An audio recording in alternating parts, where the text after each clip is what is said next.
2001 yılından beri bu fuara giriyorum ben. Yapix fuarındayım.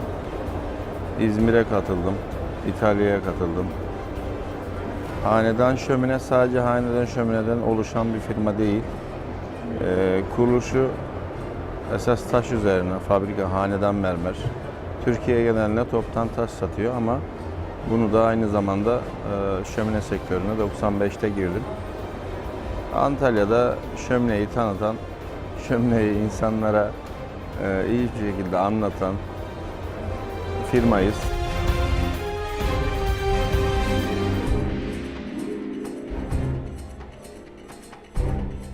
En önemli noktalardan birisi üretimle alakalı. Hani biz burada giydirme olarak üretim yapıyoruz ama genelde 3 sene 4 sene önceye kadar yurt dışından daha çok ithalat geliyordu. Artık yavaş yavaş insanlar yerli üretime, iç hazne olarak dönmeye başladı. Bu da sevindirici bir olay. Ülkemiz açısından, üretim açısından, katma değer açısından.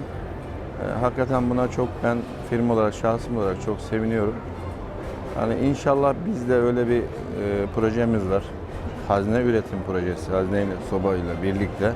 Hani insanlara daha ucuz şömine evinde herkesin kullanabileceği, tamam mı, ürünler yapmak istiyoruz. Ama şöminede sınır yok biliyorsunuz.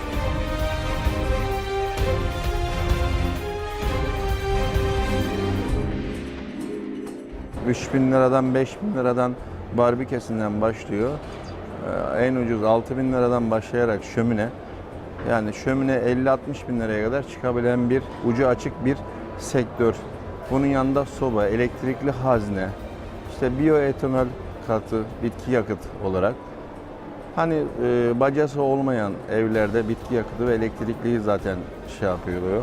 İnsanlar onu tercih ediyor. Biz de yönlendiriyoruz insanları en iyi şekilde. Elimizden geleni yapıyoruz Hanedan Şömine olarak, şahsım Mehmet Hanedan olarak.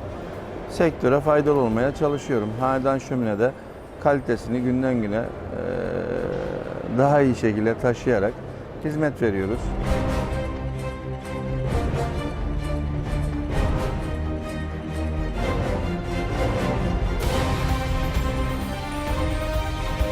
Dünyada en çok şömine kullanılan bölgeler Akdeniz bölgeleri.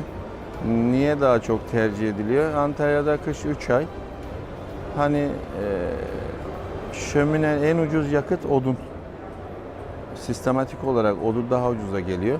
Ama bir şömine ile bütün evi ısıtabilirsiniz. Merkezi sistem. 300 metrekareye kadar evi ısıtabiliyoruz merkezi sistemle. Bunun sulu sistemi var. Doğal gazlısı var. Şömine sektörü Antalya'da bölge olarak iyi, yani iyi gidiyor.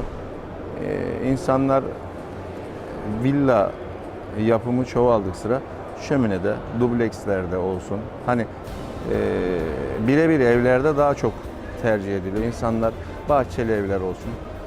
İşte evinde bir barbekü, o sıcaklığı, şöminenin sıcaklığı başka bir şey. Biliyorsunuz eskiden ocaklık keyfi vardı. Ama şimdi şömine, modern bir şömine, evi ısıtmak, evinize zenginlik katıyor, doğallık katıyor. Bir aksesuar olarak da bakabiliyorsunuz.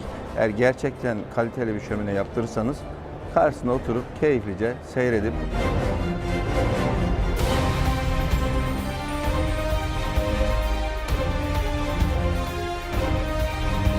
müşterimiz bize geliyor. Mesela istediği modelleri söylüyor.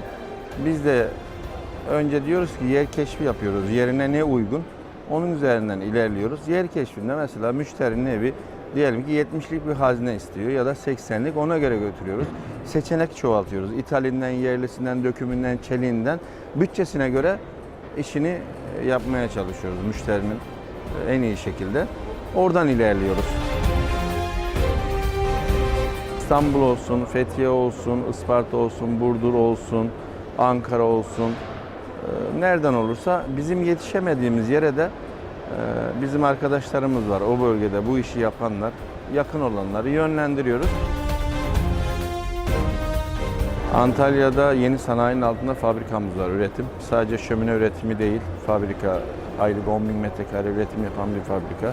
Yanında da şömine bölümü olarak atölye olarak kullanıyoruz. Buradan sıfırdan başlayıp her şeyi el işçiliği olarak yapıyoruz. Müşterinin beğenisine sunuyoruz.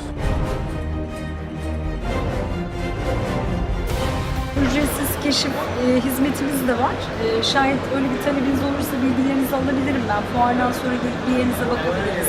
Bizim isteğimiz önemli, bir de orada uygulamak çok Tabii önemli bir de yani. bakmak lazım. Evet. Mesela müşteri bu şekilde çok kararlı geliyor. Biz gidiyoruz, bakıyoruz, mesela anlatıyoruz. Gelip baksınlar, bir arkadaşımızı göndersinler. Kafamızdaki projeyi giydirirlerse biz de İnşallah. memnun oluruz. Hazırlamış olduğum bumbellerden gidiyorum. Evet. Siz bunun dezavantajlarını söylediğim zaman artık elemeye çalışıyorum. Arkadaşların yönlendirmesine bakıyoruz. Tabii bunda müşteri yönlendirmek çok önemli bir olay. Ona inandığım için söylüyorum. Tanışmak bugüne nasipmiş. Bu arada karşılaştık tabii. Ama hanımefendi sağ olsun bize çok güzel bilgiler verdi. Servisin ne kadar önemli olduğunu, kullandığımız malın eksik malzemelerini kolay bulup bulamayacağımız konusunda bilgi verdi. Tabii ki onu değerlendireceğiz artık.